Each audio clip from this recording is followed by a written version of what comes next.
El abuelo de Rosalía le enseñó a escribir y a leer.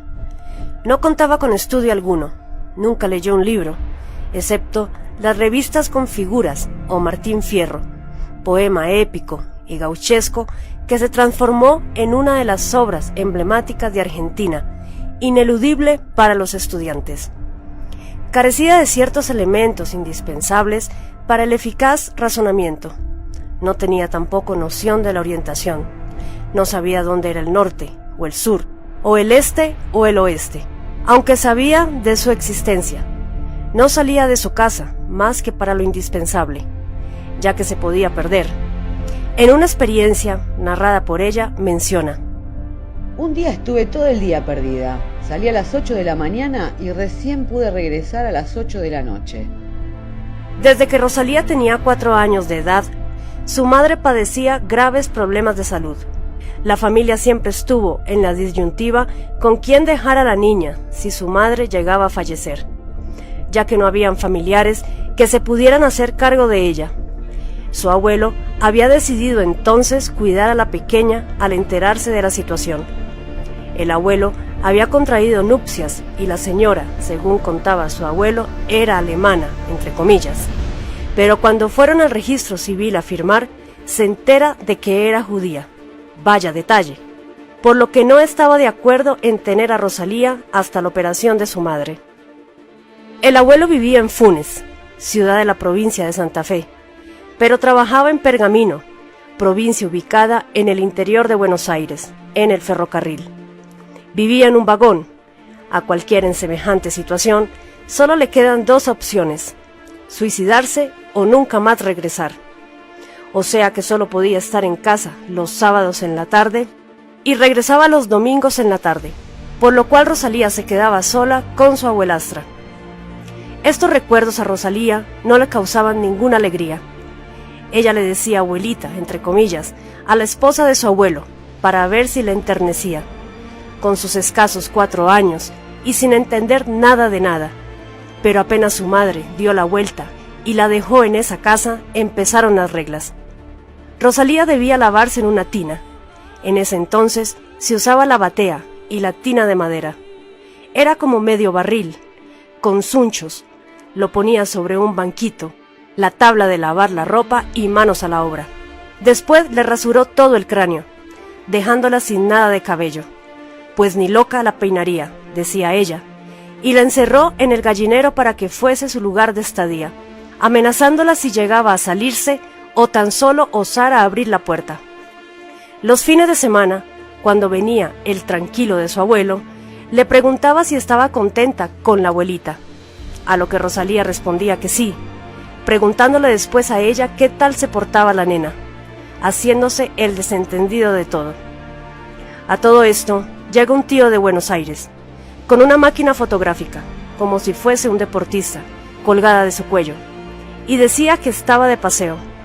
El tema es que le saca una foto a Rosalía y se le envía a su madre, que estaba más muerta que viva, ya que la habían abierto de cadera a cadera, de la cintura a la pelvis, a través de 3 operaciones infernales. No le daban mucho tiempo de vida. La cuestión es que al poco tiempo llega su madre y entra a los gritos diciendo que se la llevaba. El abuelo aún no había llegado del trabajo, serían las 11 de la mañana, y piden que le den la ropa para llevársela. Su ropa solo constaba de 2 delantales a los tobillos, hechos de una cortina vieja de cretona descolorida. Uno se ponía y otro lavaba. Era julio. No tenía ni una camiseta, ni un suéter, ni nada abrigado. Aún tenía las sandalias con las que la dejó su madre. Y como las torcía para adentro, se las hacían usar al revés, el derecho en el pie izquierdo y el izquierdo en el pie derecho. Y como ya se había cortado la correíta, se convirtieron en chancletas, en pleno invierno, y ni medias tenía. Pero eso sí, la pudrió, diciéndole con que los chicos en la guerra no tenían esto o lo otro, y que ella tenía demasiado. Le daba algo amargo de tomar en la mañana, porque los chicos en la guerra no tenían azúcar. Le daba un plato de cebolla cruda, y aunque Rosalía decía que le picaba, ella contestaba: ojalá en la guerra hubiesen tenido cebolla. En el patio le daba un racimo de uva de la parra. Rosalía tiraba las semillas y la piel al suelo, y ella se los hacía juntar y comer, porque los chicos en la guerra quisieran tenerlo. La vecina que vivía junto a la casa de su abuelo, y que en alguna ocasión pudo hablar con Rosalía a escondidas, le pasó los datos a su marido de la situación en la que se encontraba la niña. Su marido, que trabajaba en el ferrocarril por la línea hasta Buenos Aires, llegó hasta donde su tío, y así fue la cadena hasta llegar a su madre. La vecina avisó a la familia de Rosalía que la judía de la abuelastra la tenía muerta de hambre, porque así estaban los chicos en la guerra. Todo era siniestro y dramático. Cuando llegaron a Rosario, llevaron a Rosalía al hospital Unione e Benevolenza, sacándole una radiografía de los pulmones, y resulta que había estado enferma de los pulmones, pero según el médico, ella era de contextura física fuerte. Seguro, si no fuese por los extraterrestres, la abuela hubiera enviado a Rosalía directo al hoyo. El asunto fue que el médico le dijo a su madre que esa foto la hiciera desaparecer, y que del tema nunca más hablaran delante de ella, y que si la niña hablaba, que no le siguieran la conversación. Tuvo que estar un año escondida hasta que le creciera el cabello y engordara, ya que los niños cuando la veían le decían radiografía, pues se le notaban las costillas, las vértebras y los huesos de la cadera. Fue la última foto que sacó su tío de Rosalía, y hasta los 13 años no le volvieron a tomar más fotos, hasta que pareciera un ser humano nuevamente. A pesar de no haber estado en la guerra, había parecido estarlo, y sin embargo no se quejó, por el contrario, se rió, porque según Rosalía, los extraterrestres le reforzaron el humor. Sea por lo que sea, y tras todo lo vivido, las palabras de Rosalía fueron: No se puede estar más de 50 años odiando, haciendo que los hijos que van naciendo vayan engendrando odio hacia toda la humanidad. No viven ni dejan vivir, y enseñarles a los hijos que deben odiar, nunca olvidar y jamás perdonar. Eso no es honesto. Privarlos de querer al prójimo, sin cariño, sin amor. Solamente vivir al acecho para pisarle la cabeza al prójimo, estafarlo, empeñarlo y destruirlo. ¿No haber un poco de sentimientos caritativos? Solo Rosalía rogaba y pedía que los superiores la escucharan, que terminara esa agonía, que si debía pasar por esa prueba, terminara en ese milenio. La casa donde vivía Rosalía tenía tejido por los 3 lados, o sea que todos veían el teatro, y para colmo, los niños se juntaban en la vereda. No se sabía si los mandaban o iban por iniciativa propia, pero se ponían a gritar, que la dejaran salir a jugar. Todos al unísono gritaban lo mismo. Ella no sabía dónde esconderse, y su abuelita tenía ansias de cometer asesinato en serie. En el fondo de la casa había un cañaveral. La caña por lo general tiene las raíces casi afuera de la tierra, y entre raíz y raíz se había hecho un túnel donde habitaba una víbora, del grosor de una botella de 1 litro. Era negra, verde y naranja. Rosalía la quería, ya que era su única amiga. Vivía molestándola en la cabeza y le decía: Kichi, kichi, kichi. Hey, dormilona, todo el día dormís. Ya que no tenía idea de que las víboras dormían de día y eran activas en la noche, tema que comprendió mucho tiempo después.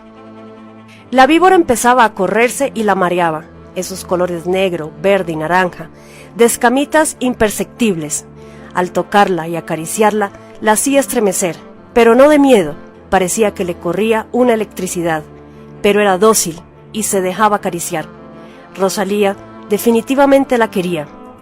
Apenas podía y no la veían, la iba a visitar. En una ocasión, Rosalía estaba mirando por el vidrio de una ventana y observó una víbora del grosor de una botella. Tendría 1,5 metros de largo. Era de color negro con guardas blancas, pero después comprendió que no se trataba de una víbora, en el sentido femenino, sino de un víboro. La vio venir arrastrándose hasta donde una pata plumífera y se empezó a deslizar sobre ella, y la pata se pone chatita en el suelo, y el víborón se le va enroscando en el cuello. Pensó Rosalía que la iba a ahorcar, porque le dio un par de vueltas en el cogote, y luego la miraba fijamente, apuntándole a los ojos, y resultó que la víbora se estaba sirviendo a la pata, sexualmente hablando, pisándola como hace el gallo. Al cabo del tiempo, los patitos nacían con el mismo dibujo de la víbora en las plumas, de color negro y blanco con arabescos.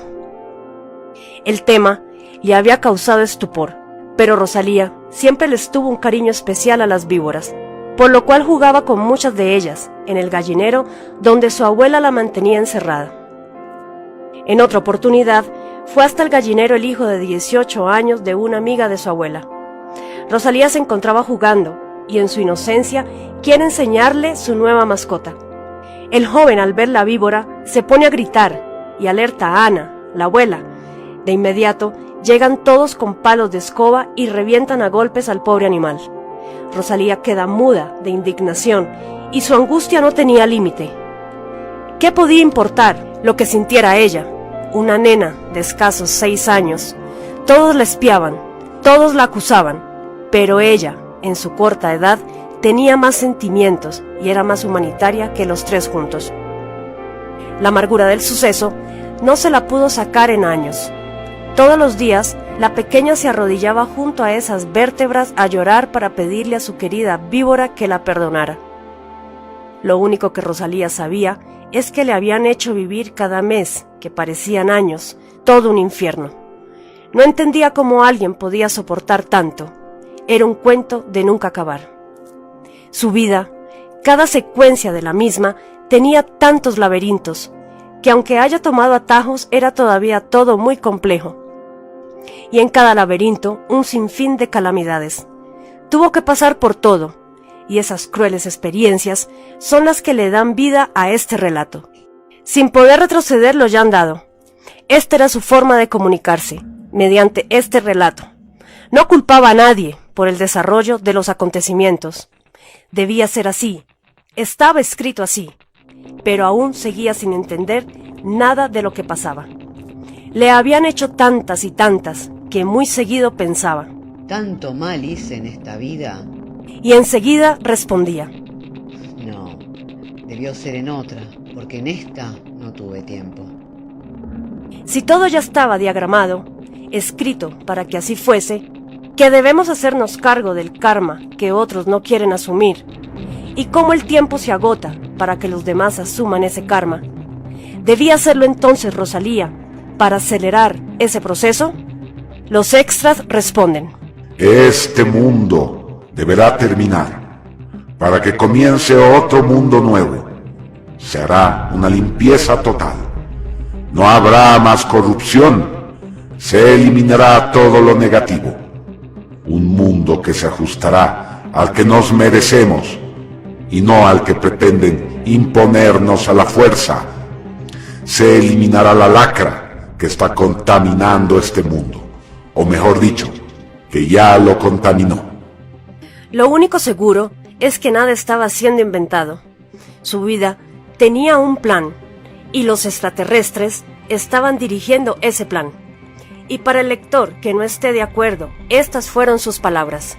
Reclámele a los extraterrestres que saben de las travesuras que hizo cada uno en este mundo, ya que llegaron al final donde se terminó el plazo para que recapacitaran y no siguieran profanando las arcas, los bienes del pueblo que son sagrados, ya que con su habitual humildad los eligió para sacarlos de la miseria, no para hundirlos.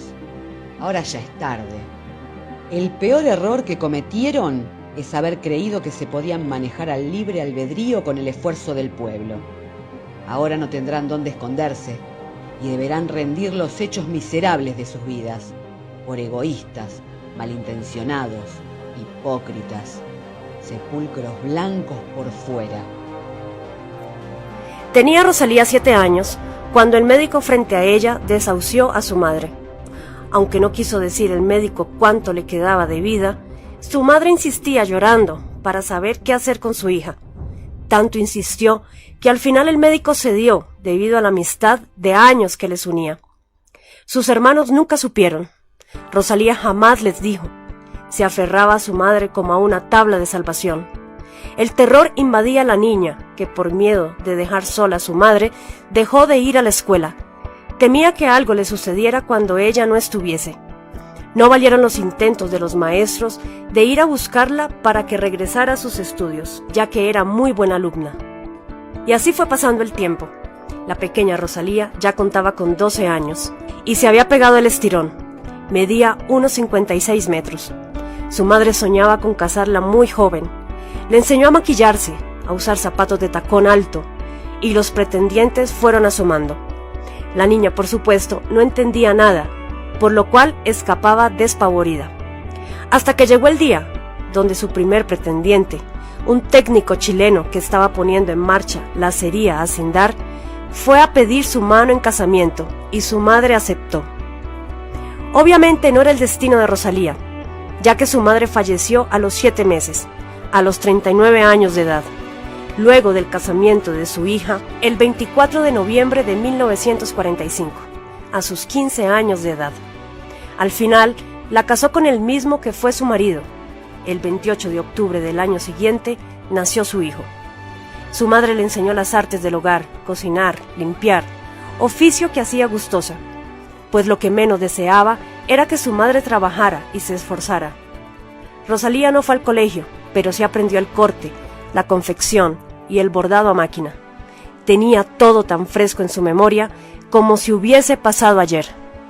Los extras advierten: señores lectores, que nadie se vaya a equivocar. No cometan el error de creer que porque hemos elegido a una persona simple y sin cultura, crean que lo expuesto en estas páginas carece de veracidad. Doble error.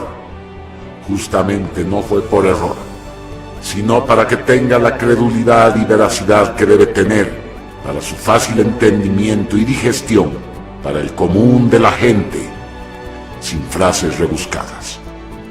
Justamente ha llegado la hora de la verdad. No hay por qué disfrazarla. Por el contrario, debe ser desnuda y candente, cosa que no quepan dudas. Comenzaremos este relato con la seriedad que se merece. No porque sea popular, deja de ser trascendente.